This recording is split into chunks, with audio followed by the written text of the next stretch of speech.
Okay, well, what I've done here is I've put up a series of photos, some of the historical photos from basically when the Dunsmuir house was built and up to the present day. So what I've got here is a map from the 1880s, maybe even a little earlier. You'll notice there's no castle here yet. There's a few roads that come in, but also notice that those 3 lakes that we have down there are not shown on this map. So those lakes were put in sometime between 1880 and 1900s. We're not exactly sure when. Okay, so there's the castle circa probably 1920 or so. And see all the fencing? Originally James Dunsmuir conceived this as a utopian ideal, that he was going to have a farm and be self-sufficient. So you'll see in some of these photos, they had sheep and they hayed just below the castle. And this is probably mid-20s, maybe late 20s. Samuel McClure was the architect of the house, and he often did landscape plantings as well. Here was the existing Japanese garden put in by Kushida, and that would have been just after the house was built. And there's a photograph basically showing that plan.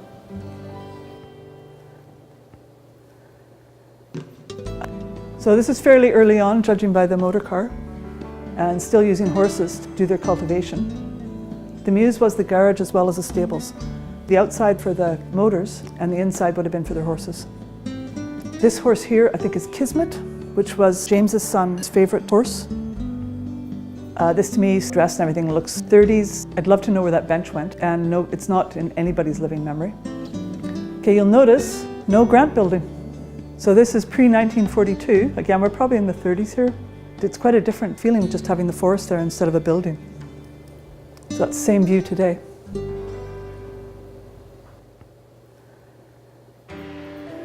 And then, as now, I'd say the Japanese garden probably gets more photographs taken of it.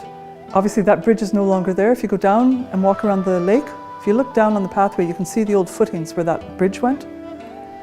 And there's another shot from the top. You can just see here the water wheel. So see how open that is compared to what it is now. And these rocks are still there, but you don't see them because the trees and the rhodos have grown up so much. And that's actually, the water wheel is behind this. That's that pavilion again. So those rhodos are basically close to 100 years old now. Now, when they were out on their yacht one time up at Night Inlet, they came across these totems for a deserted village. Probably everybody had died of TB or smallpox. And they picked it up and brought it back. I don't know how they did that because, I mean, it's big.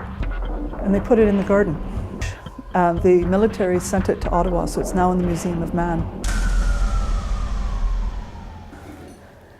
This is a composite photo, and it shows the older part of the Japanese garden. The garden was built in 2 parts.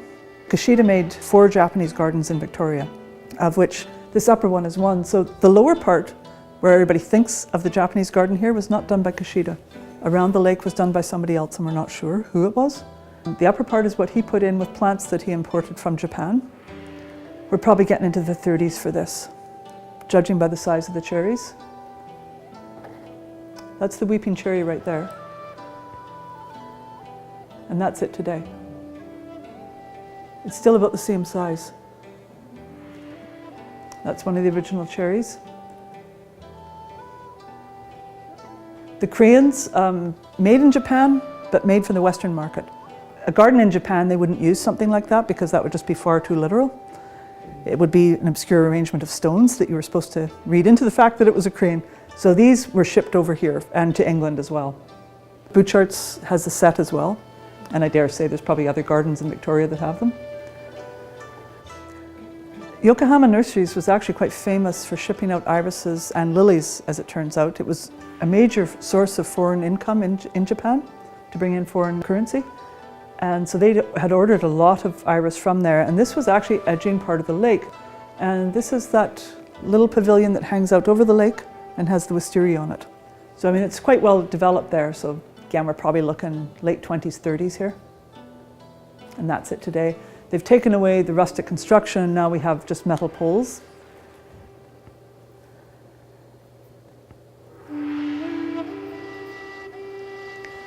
We do have original planting plans from Brett and Hall, who were the landscape architects who were hired in 1913 to actually do a landscape plan for the place.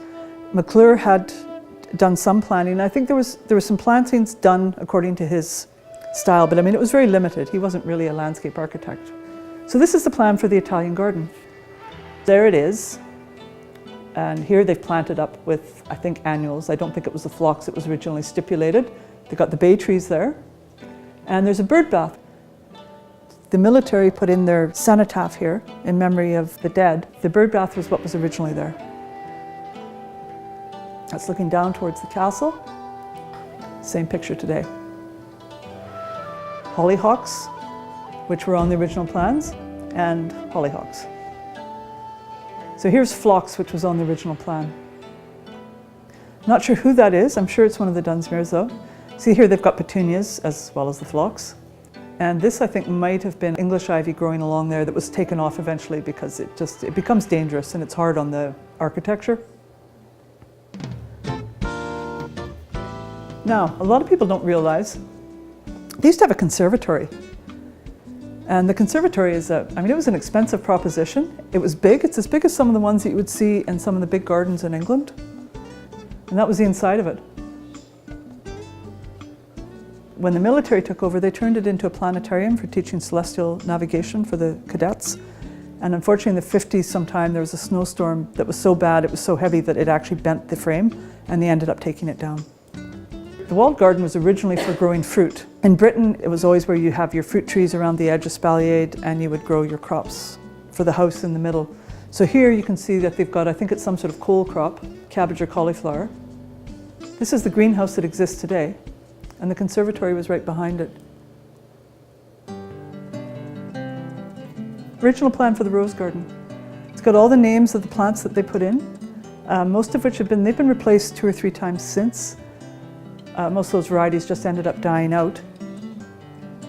They had the chains and the ropes as well for growing their climbers along. And that was probably taken from gardens in France because they used that system of training their climbers. There's the sundial in the middle. And that's a shot from today. These are just postcards that were hand-colored. So these were from the 20s, 30s. Probably the 30s. Now some of these may have come from later because I know some of these ones are actually called Royal Roads, so that would have been after 1942. No, the Union Jack.